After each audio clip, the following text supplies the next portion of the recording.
이번 시간에는 149페이지 유리함수에 대해서 배워보도록 하겠습니다. 우선 유리함수는요, 우리 저번 시간에 본 것처럼 다항함수하고 분수함수가 있습니다. 여기 다항함수하고 분수함수가 있다. 이 두 개를 합해서 유리함수라고 한다. 그쵸? 유리함수는 fx가 유리식일 때 y는으로 y는 유리식 할 때 이거를 유리함수라고 하고요. 유리식 같은 경우는 다항식하고 분수식이 있었죠. 이렇게 분수식으로 나뉘었는데 이거 똑같이 유리함수도 다항함수하고 분수함수로 이렇게 나누어진다. 이 부분까지는 뭐 어렵지 않을 겁니다. 그쵸? 이 중에서 x에 대한 다항식인 유리함수를 다항함수라고 합니다. 그쵸? 근데 이제 우리가 지금 여기서 유리함수라고 하는 것은요, 이제 우리가 유리함수라고 하는 것은 뭐겠습니까? 분수함수를 특히 이제 문제 나옵니다. 분수함수가 특히 문제가 된다. 그쵸? 분수함수는 이제 분모가 어떻게 되는 경우, 분모가 이제 분모에 문자가 있는 경우, 분모에 문자가 있는 경우가 이제 특히 문제가 됩니다. 분모에 문자가 있는 분수함수가 특히 문제가 되고 그게 이제 문제로 나오게 됩니다. 됐습니까? 예를 볼게요. y는 x분의 1, y는 x 플러스 2분의 2x 마이너스 3, y는 x 플러스 1, y는 x의 제곱 플러스 3x 마이너스 2인데요. 얘는 우리가 배웠죠. 1차 함수, 얘는 2차 함수 이렇게 배웠습니다. 애들은 1차 함수는 중학교 2학년 때, 2차 함수는 중학교 3학년 때 배웠고요. 따라서 애들은 문제가 되지 않습니다. 물론 애들이 유리함수가 아니라는 건 아니에요. 모두 유리함수예요. 모두 유리함수. 유리함수는 아까 다항함수도 포함된다고 했기 때문에 그렇습니다. 그쵸? 하지만 이제 우리 다항함수는 중학교 2학년 때 3학년 때 배웠기 때문에 우리가 지금 배울 것은 분수함수에서 배울 것이다 라는 것을 좀 염두에 두시고 분모에 문자가 오는 함수를 중점적으로 배울 것이다. 하지만 이렇게 1차 함수, 2차 함수도 유리함수다 라는 것을 기억해 주시기 바랍니다. 유리함수의 정의역인데요. 유리함수에서 정의역이 주어지지 않는 경우에는 분모가 0이 되지 않도록 하는 실수 전체 집합을 정의역으로 한다. 즉 이게 중요합니다. 분모가 0이 되지 않는다. 분모가 어떻게 돼야 된다? 0이 되면 안 된다. 이게 가장 중요해요. 분모가 0이 되면 안 된다.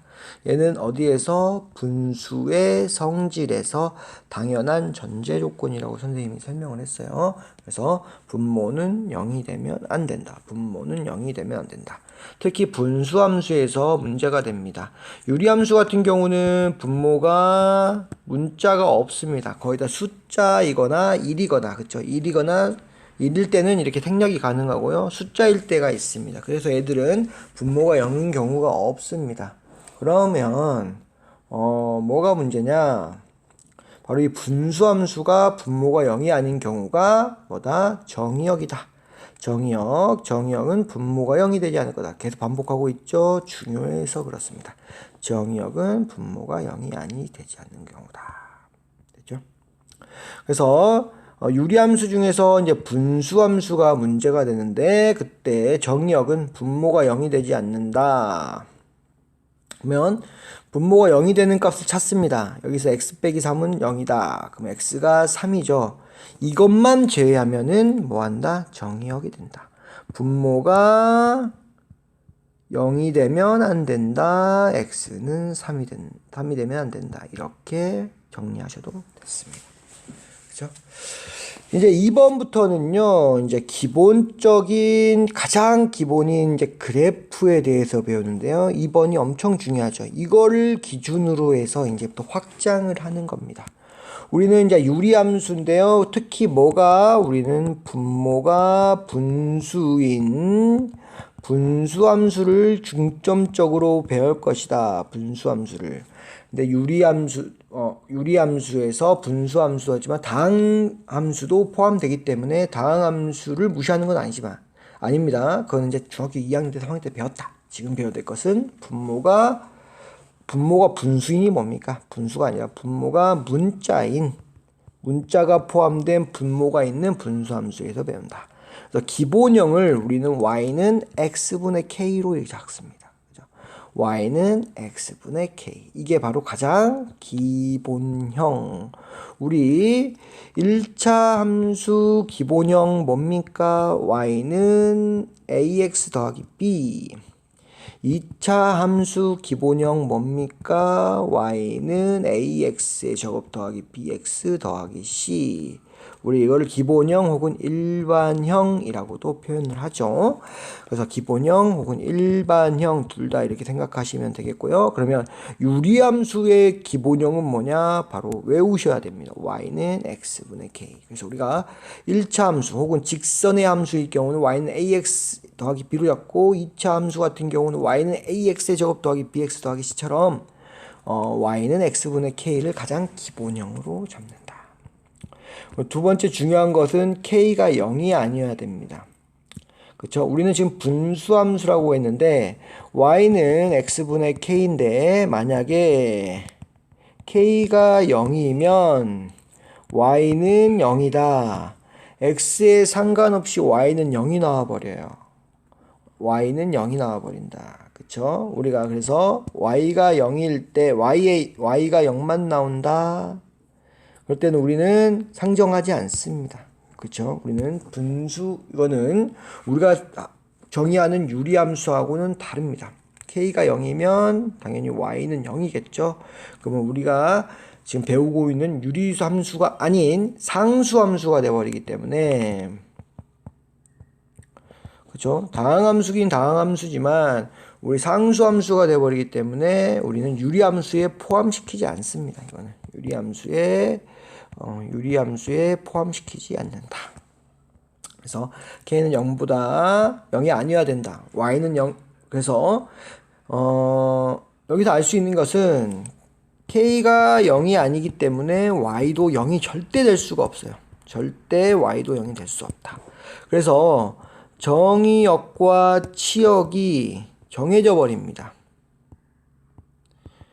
첫 번째 x가 여기 밑에가 x밖에 없죠. 그래서 x가 0이 아니어야 되고요. k가 0이 아니기 때문에 y도 0이 아니어야 된다. x도 0이 아니다. y도 0이 아니다. x도 0이 아니다. y도 0이다. 이게 엄청 중요합니다. 이게 엄청 중요해요. x도 0이 아니고 y도 0이 아니다. 그래서 1번에 정의역과 치역이 모두 0이 아니다. 선생님이 방금 설명했습니다. 그쵸? 얘는 분모의 특성상 분모가 0이 되면 안 된다 그랬죠? 치역이 모두 0이 아니다. 얘는 k가 0이 되면 안 돼요. 상수함수가 되면은 우리가 배우는 유리함수가 아닙니다. 그 이유를 설명을 할게요. 유리함수는 옆에 보면 그래프가 되어 있는데 우리가 배우는 유리함수는 곡선입니다. 곡선의 함수를 유리함수예요. 유리함수는 곡선의 함수다. 근데 k가 0이면 y가 0이 돼버리고 얘는 뭐가 됩니까? 직선이 돼버려요. 직선. 따라서 우리가 배우는 유리함수가 아니기 때문에 우리는 k는 0이 아니라고 상정을 합니다. k가 0이 아니기 때문에 치역의 y는 0이 아니게 되는 겁니다. 이렇게 이해하시면 되겠고요. 두 번째 보겠습니다. 이제 y는 x분의 k인데 우리 항상 1차 함수도 그렇고 2차 함수도 그렇고 이 a 값에 따라서 이렇게 증가하거나 a가 양수이면 증가하거나 a가 음수이면 감소함수. 2차 함수는 a가 양수이면 아래로 볼록, a가 음수이면 위로 볼록 이렇게 풀었었죠. 얘도 마찬가지입니다. 여기 위에 있는 k 값의 범위에 따라서 달라지는데요. 그래프가 신기하게도 양쪽에 존재합니다. 양쪽에 1분면과 3분면 k가 0보다 클 때는 1분면과 3분면, k가 0보다 작을 때는 2, 4분면에 존재한다 라고 나왔는데요. 이거를 윗부분을 지우고 나서 정리하겠습니다. 왜 그런지에 대해서 정리를 할게요. 우선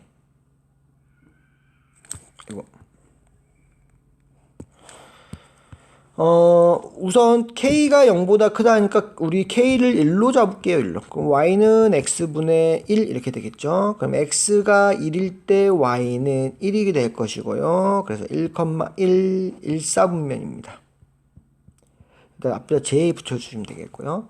그 다음에 x가 마이너스 1이면 y는 마이너스 1을 지나요. 그럼 마이너스 1, 마이너스 1 몇 사분면? 제 3, 4분면. 그래서 양수일 때는 1, 4분면과 3, 4분면을 지난다는 것을 면을 우리가 확인할 수 있고요. 똑같은 방법으로 풀어보시면 k가 음수다. 그럼 k는 마이너스 1로 잡으시고요. y는 x분의 마이너스 1 그러면 x가 1 넣어주면 y는 마이너스 1이 될 겁니다. 1, 마이너스 1 바로 4, 4분면이죠. 제4, 4분면 제4, 4분면 이렇게 될 것이고요. x가 마이너스 1이면 y는 1 해서 마이너스 1, 1 얘가 제2, 4분면 이렇게 될 것입니다. 됐나요? 그렇죠? 그래서 4, 4분면과 2, 4분면을 지난다는 것을 설명할 수 있겠습니다. 그리고 이 형태를 보면은 우선 k가 0보다 클 때는 빨간색으로 그릴게요. k가 0보다 클 때는 이렇게 1, 4분면, 3, 4분면이고요. k가 0보다 작을 때는 보라색으로 그립니다. 2, 4분면, 4, 4분면인데요. 좀 암기가 필요합니다. 우선 유리함수는 아까 선생님이 잠깐 말한 것처럼 뭐다? 곡선이다. 근데 이렇게 양옆으로 존재하거나 이렇게 2, 4분면으로 존재하거나 혹은 1, 3분면으로 이렇게 존재하게 되죠. 두 개씩 곡선이 존재해요. 두 곡선이 존재. 그래서 우리 이거를 뭐라 부르냐면요. 쌍곡선 이렇게 부릅니다. 두 개가 쌍으로 이렇게 1, 3분면, 2, 4분면 이렇게 쌍으로 존재하죠. 그래서 쌍곡선이라고 이거 명칭 알아주시면 되겠고요. 두 번째 보시면 그래프를 그리면 모든 그래프가 y는 x에 대해서 대칭이고요. 또한 y는 마이너스 x에 대해서도 대칭을 이루게 됩니다. 우선 k가 0보다 클 때는요. 이 곡선 자체가 바로 y는 마이너스 x에 대해서 곡선 두 개는 y는 마이너스 x에 대해서 대칭이고요. 이 곡선 자체도 y는 x에 대해서 정확히 반으로 이렇게 대칭을 이루고 있는 겁니다. k가 0보다 작을 때는 반대로 이 쌍곡선은 y는 x에 대해서 대칭이고요. 이 곡선 자체, 하나 자체는 바로 y는 마이너스 x에 대해서 대칭을 이루게 되는 겁니다. 여기서 주의 있게 살펴봐야 될 게 y는 x에 대해서 대칭을 이루고 있기 때문에 우리 역함수가 뭐다? 자기 자신이라는 것을 알 수 있습니다. 왜냐하면 역함수는 y는 x에 대해서 대칭을 만드는 거잖아요. 근데 이미 y는 x에 대해서 대칭을 이렇게 이루고 있기 때문에 역함수를 구할 필요가 없습니다. 역함수는 벌써 자기 자신인 겁니다. 자기 자신이 쌍으로, 그러니까 자기 자신과 역함수가 쌍으로 그려져 있다라고 생각해도 되겠죠. 그래서 3번에서 보면 y는 x와 y는 마이너스 x에 대해서 대칭인데 이때는 선으로 대칭되고 있고요. 두 번째 보시면 이 원점을 기준으로 대칭을 이루고 있습니다. 그래서 원점으로 점대칭을 합니다. 원점으로 점대칭을 하고 있고 y는 x, 동시에 이런 겁니다. 동시에 y는 마이너스 x에 대해서 대칭을 이루고 있는 겁니다. 그렇죠? 그래서 좀 주의해야 될 게 k가 0보다 크거나 k가 0보다 작거나 이 모두 뭐한다? y는 x, y는 마이너스 x에 대해서 모두 대칭이다. 혹은 선대칭이다. 똑같은 표현이고요. 원점에도 대칭이다. 원점에 점대칭이다. 똑같은 표현이겠죠. 그래서 됐죠. 그래서 세 개, 양수건 음수건 간에 세 개의 대칭을 이루고 있다. y는 x, y는 마이너스 x, 그 다음에 원점 이렇게 세 개에 대해서 대칭을 이루고 있다. 양수 음수를 떠나서 이 세 개의 대칭이라는 것은 똑같습니다. 4번 보겠습니다. 이제 새로운 개념인데요. 점근선이라고 나옵니다. 점근선. 우선 점근선은 선입니다. 선이에요. 선. 근데 이 중에서 우리는 선 중에서 직선을 말합니다. 직선. 점근선은 직선이다. 그렇죠? 무슨 말이냐? 점점 근접해 가는 선. 점점 근접해 가는, 그렇죠? 이거를 점근선을 풀어보면 점점 근접해 가는, 우리 아까 뭐라 했죠? 직선 이렇게 불렀죠. 그렇죠? 점점 근접해 가는 직선. 어떤 곡선이 그 직선에 대해서 점점 가까워져요. 우리 그것을 뭐라 한다고요? 점근선 이렇게 부릅니다. 그렇죠? 여기서 한없이 가까워질 때 이 직선을 그 곡선의 점근선이라고 한다. 그 직선을 말합니다. 점근선은 직선이다. 가까워지는 직선이다. 한없이 가까워진다고 했으니까 가까워진다는 말은 뭡니까? 만난다가 아닙니다. 만나지 않아요. 그래서 여기 점근선의 의미에서 만나면 점근선이 되지 않습니다. 만난다 그럼 틀려요. 만나지 않고 계속 가까워지는 경우입니다. 여기서 한없이 가까워진다 혹은 계속 가까워진다 라는 말인데요. 점근선을 다시 한번 우리 한번 이해 한번 해볼게요.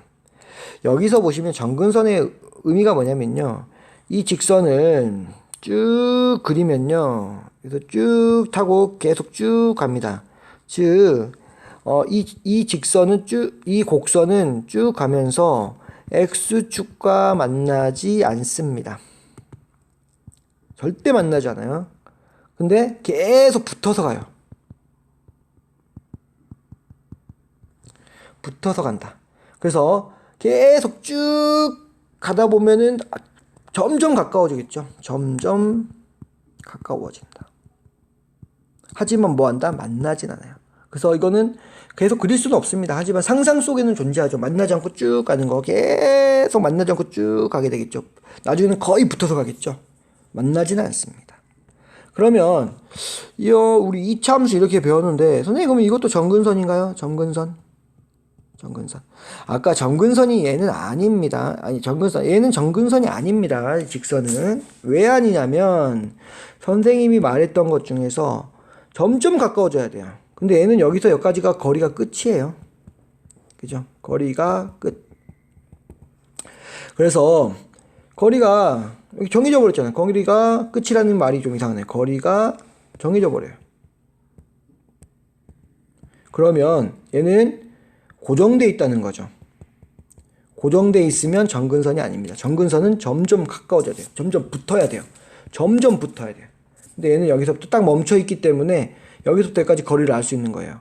점근선은 거리를 알 수가 없어요. 거의 붙어가기 때문에. 그래서 점점 가까워진다. 이게 힌트입니다. 점점 가까워진다. 얘는 근데 점점 가까워지지 않죠. 여기까지 왔다가 여기서 그냥 떨어져 가버리잖아. 가까워지지 않죠. 만약에 점근선이 되기 위해서는 얘를 바꿔줘야 됩니다. 어떻게 바꿔줘야 돼? 점근선이 되기 위해서는 얘를 이렇게 그려주시면 됩니다. 이렇게. 그럼 만나지 않고 쭉 계속 가면서 가까워질 거 아니에요. 가까워지고, 그렇죠. 만나면 안 됩니다. 점근선은. 되죠. 이게 바로 점근선이다.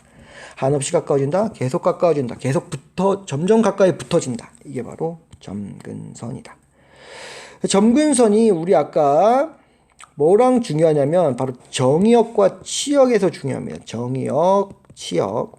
그래서 정의역 뭐한다? x는 0이 아니다. 치역 y도 0이 아니다. 얘가 바로 점근선이 됩니다. 그 이유는 x 0이 될 수 없어요. 0하고 뭐한다? x 0하고 만나지 않아. 하지만 x는 0하고는 만나지 않지만 정의역이 이것 빼고는 다 있죠. 그러면 x0을 제외한 부분은 다 있기 때문에 x는 0에 한없이 가까워질 겁니다. y 0에 만나지 않아요. 따라서 y는 0에 가까워질 겁니다. 그쵸? 그래서 기본이 뭐다? 이렇게 x축, y축. 이거를 녹색으로 할게요. x축, y축이 바로 뭐가 된다? x축이 y는 0이죠. 그쵸? 얘가 x축, y는 0. x축이 아니다. 얘는 x, 그쵸? 여기 보시면 x축은 y는 0, y축은 x 0이다. 그쵸? 이 점근선이다. 그쵸? 그래서 만약에 나중에 점근선을 그어라, 점근선을 구해라 라는 문제가 나오면 바로 정의역 구하시면 됩니다. 정의역. 그쵸? 정의역에서 x는 뭐가 아니다 라는 게 나오겠죠. 그럼 치역에서 y는 뭐가 아니다 라는 게 나오겠죠. 그러면 얘가 바로 뭐라고요? 점근선이 됩니다. 정의역과 치역에서 이 아닌 이 점이 바로 뭐가 된다? 점근선이 됩니다. 점근선. 그리고 살펴본 것처럼 이 점근선의 교점이 바로 이 쌍곡선이 점대칭하는 구간이 된다. 그렇죠? 그래서 여기 점근선이 이렇게 두 개가 존재하는데요. 점근선을 경계로 K가 0보다 크면 1, 3분면, K가 0보다 작으면 2, 4분면인데 점근선은 아까 말한 것처럼 X는 A가 될 것이고 여기는 죄송합니다. 이거 그다음에 Y는 지금 잘못 그랬죠? Y는 B가 될 것이고요. X는 A가 될 것이고요. 여기 A, B에서 뭐한다? 대칭, 특히 점대칭을 이룬다 라는 것까지 알면 되겠죠. 그렇죠. 이건 나중에 이제 평행이동하고 관련 있는 건데요. 그때 미리 설명을 해주는 겁니다. 점근선까지. 됐습니까? 역함수 같다까지 했고요. 마지막 보겠습니다. 절대값 K값이 커질수록 그래프는 원점에서 멀어진다 라고 했는데요. 그 이유는 지금 여기 나와 있습니다. 그래프에 K가 1이면 1, 3분면, 3, 4분면 지나는데요. 멀어진다는 것은 어떻게 비교하면 바로 여기다 2를 대입시켜주면 됩니다. 1. 그러면 여기 여기 Y값을 보면 되겠죠. K가 2인 경우 같은 경우는 여기가 2가 되고요. K가 2분의 1 같은 경우는 여기가 2분의 1이 돼요. 그러면 K가 2분의 1일 때는 이만큼 떨어져 있고요. K가 1일 때는 이만큼 떨어져 있고요. K가 이만큼일 때는 이만큼일 때는 이만큼 떨어진다. 얘를 원점에서 봤을 때는 이렇게 떨어지고요. 이렇게 떨어지고요. 이렇게 떨어져. 따라서 양수일 때는 숫자가 클수록 K가 양수일 때는 K 값이 클수록 원점에서 멀다. 이 말은 뭐다? Y 값이 크다 라는 말도 똑같습니다. 여기도 마찬가지입니다. 여기는 이제 부호가 바뀌면 돼요. 이거는 K가 음수일 때는 K 값이 작을수록 멀어진다. 원점에서. 그쵸? 그 이유는 이 숫자라는 게 멀리 떨어진 정도를 말합니다. K값은 4분면을 결정하고요. 그렇죠? 이 K의 절대값 숫자는 떨어진 정도를 의미한다고 생각하시면 되겠죠. 그래서 K의 부호는 4분면 결정 절대값 K의 그쵸? 그 K의 양이겠죠. K의 양은 K값은 뭔다? 원점에서부터의 거리를 의미한다까지 이렇게 써주시면 이해하기 쉬울 겁니다. 그쵸? 그래서 점근선, 그 다음에 여기 제일 중요한 거, 사실 이게 제일 중요해요. 위에 것보다는 이게 정말 중요합니다. 이거를 계속 뜯어 고치면서 봐야 돼요. 외우셔야 돼요. x분의 k는 정의역과 치역이 0이 아니고 모두 0이 아니다. 이거랑 뭐랑 관련이 있다? 점근선이다. 그래서 x는 0과 y는 0과는 만날 수 없다. 가까워진다. 점근선, 가까워지는 직선이다. k가 0보다 클 때, k가 0보다 작을 때 k 값의 부호는 4분면을 결정한다. k가 0보다 클 때는 1, 3분면, k가 0보다 작을 때 2, 4분면. 대칭 이거는 3개가 되는데 원점에서 점대칭, y는 x, y는 마이너스 x에서 선대칭한다. y는 x에서 대칭을 이루고 있기 때문에 n은 역함수가 자기 자신이다. 절대값 k값은 원점에서부터 거리란데 절대값 k값이 클수록 값이 커지면서 y값이 커지면서 멀어진다. 원점에서 멀어진다. 이렇게 정리하시면 되겠습니다.